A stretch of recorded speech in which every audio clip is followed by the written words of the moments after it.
میں بڑے شوق سے پاکستان جاتا ہوں، 2 دن کے بعد تنگ آ جاتا ہوں، کوئی سکون ہی نہیں ملتا، نہ برادری سکون لینے دیتی ہے، نہ گھر والے، نہ شہر والے، اوپر سے بجلی والے سکون نہیں لینے دیتے۔ یہاں آتے ہیں، یہ میں نے پہلی بار زندگی میں ہانگ کانگ کی تاریخ میں کہ ایک بندہ حاجیوں کے پیسے لے کے کھا جائے۔ آپ اس بات کو سوچیں نہ سوچیں، میرے دل پہ چھریاں چلتی ہیں کہ یار ہمارے ہوتے ہوئے بھی 60 بندوں کے $80,000 کے حساب سے ایک بندہ حج کے پیسے لے کر کھا جائے، اور وہ بھی بیچاری یہ گھروں میں کام کرنے والیاں، ان کی تنخواہ کیا ہے، ان کی کمائی کیا ہے۔ ہم مسلمان حج کے نام پر بھی فراڈ کرتے۔ 3 سال ہو گئے، 3 سال ہانگ کانگ سے کوئی بندہ حج پہ نہیں جا رہا۔ کبھی سوچا ہے آپ لوگوں نے کیا ہے؟ میں نہیں جا سکتا، آپ نہیں جا سکتے، کیوں؟ کہیں ہماری گناہوں کی شامت تو نہیں، کہیں ہماری بد زبانیوں کی شامت تو نہیں، کہیں ہماری بدعمالیوں کی شامت تو نہیں کہ فرض ہو حج اور ہم حج ادا نہ کر سکیں؟ کہاں سکون ڈھونڈیں، کہاں جائیں؟ عیش صرف آخرت کا، جہاں کوئی پوچھ گچھ نہیں۔ یہاں تو حساب و کتاب ہے، پوچھ گچھ ہے، گھر والوں کو بھی دینی ہے، نوکری والوں کو بھی دینی ہے، خدا کو بھی دینی ہے۔ لیکن قیامت کے دن آخرت جب جنت میں چلے جاؤ گے تو وہاں تو آپ سے کسی نے پوچھنا ہے، نہ نماز ہے، نہ روزہ ہے، نہ حج ہے، نہ زکوٰۃ ہے، کچھ بھی نہیں ہے، کھاؤ پیو اور موج کرو۔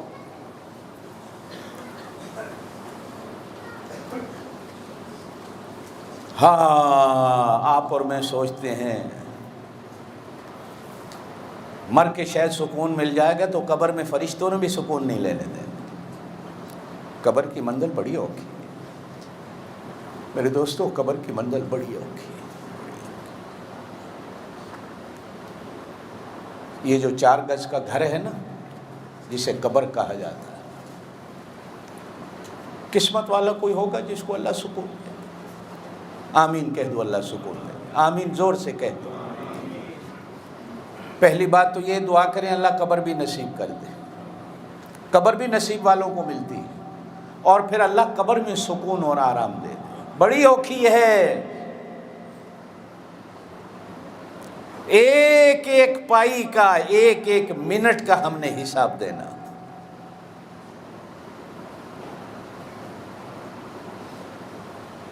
عیش صرف آخرت کا،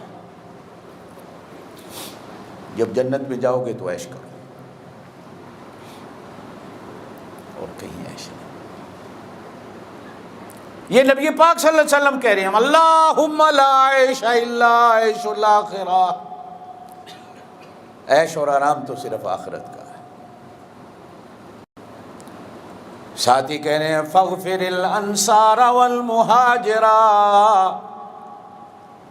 اللہ میرے ان انصار کو، میرے مہاجرین کی بخشش فرما۔ ان کے اندر ایک صحابی تھے انصاری، حضرت سعد بن معاذ۔ سعد نام کے کئی صحابی ہوئے، سعد بن عبادہ، سعد بن ابی وقاص، سعد بن معاذ رضی اللہ تعالی۔ اس جنگ کے اندر ان کو ایک چھوٹا سا تلوار کا زخم آیا یا تیر کا،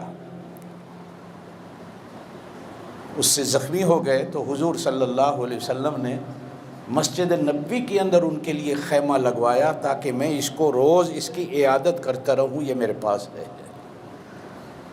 کیا بندہ ہوگا یار!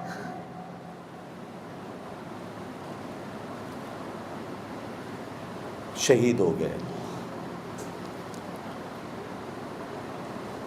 نبی پاک صلی اللہ علیہ وسلم نے ارشاد فرمایا کہ جب یہ بندہ دنیا سے چلا، اللہ کا آسمان عرش ہل گیا، حدیث میں عرش ہل گیا۔ تاریخ انسانی میں کوئی بندہ ایسا نہیں جس کے مرنے پہ عرش ہل گیا ہو۔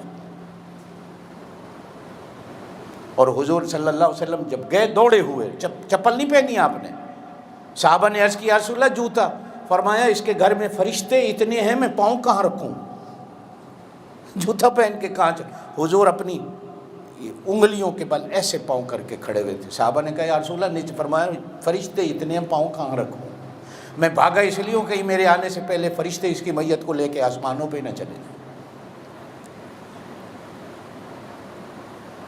جنازہ فرشتوں نے اٹھایا، حضور نے صحابہ سے کہا تم نہ اٹھو، فرشتے اٹھا رہے ہیں۔ نبی پاک صلی اللہ علیہ وسلم نے فرمایا 70,000 فرشتے اس کے جنازے کو اٹھائے ہوئے۔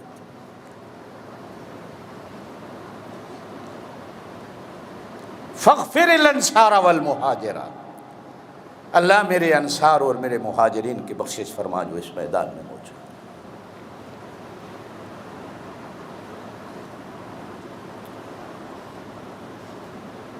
20 دن کے بعد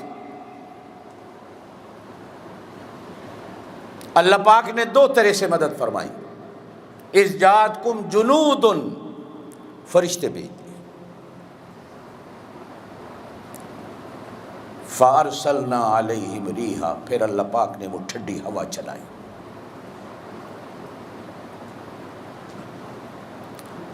حضرت حذیفہ بن یمان رضی اللہ تعالیٰ عنہ فرماتے ہیں کہ جب ہوائیں چلی تو حضور نے مجھے فرمایا ذرا گھوڑے پہ سوار ہو کر چکر لگا کے آنا، کافروں کی حالت کیا ہے۔ تو میں نے عرض کی یا رسول اللہ ہوا میں سب کچھ اڑ رہا ہے کہ میں بھی نہ اڑ جاؤں۔ تو حضور نے میرے لیے دعا فرمائی، اللہ حذیفہ کی حفاظت فرمانا۔ حضرت حذیفہ فرماتے ہیں میں جو چکر لگا کے آیا، میں ابو سفیان کی باتیں سن رہا تھا کہ وہ طوفان اور ہوا میں کھڑا کیا باتیں کر رہا، دل میں تو آیا کہ تیر چلاؤں اس کا صفایا کر دو، لیکن حضور صلی اللہ علیہ وسلم نے جاتے کہا تھا یہ بھاگ رہے ہیں، بھاگنے دے، کچھ نئی چیز نہ کر کے آئی ہو تاکہ فساد اور نہ بڑھ جائے، اس لیے میں نے مارا نہیں۔ حضور صلی اللہ علیہ وسلم کی اس جنگ میں آخری دن جب طوفان آیا، ظہر کی نماز قضا ہوئی، عصر کی نماز قضا ہوئی، مغرب کی نماز قضا ہوئی، آدھی رات کو جب طوفان آیا تو حضور پاک صلی اللہ علیہ وسلم نے اپنی نمازوں کو قضا جو ہو گئی تھی ادا کرنے کا حکم فرمایا، اور حضور نے یہ آخری بات کہہ رہا ہوں سمجھنا ذرا، حضور نے کافروں کے لیے بد دعا کرتے ہوئے کہا اللہ ان کو غرق اور تباہ کر دے کہ جنہوں نے آج ہماری عصر کی نماز کو قضا کرا دیا۔ باقی نمازوں کا نام نہیں لیا، عصر کی نماز کا نام، کہ جنہوں نے میری آج عصر کی نماز کو قضا کر دیا۔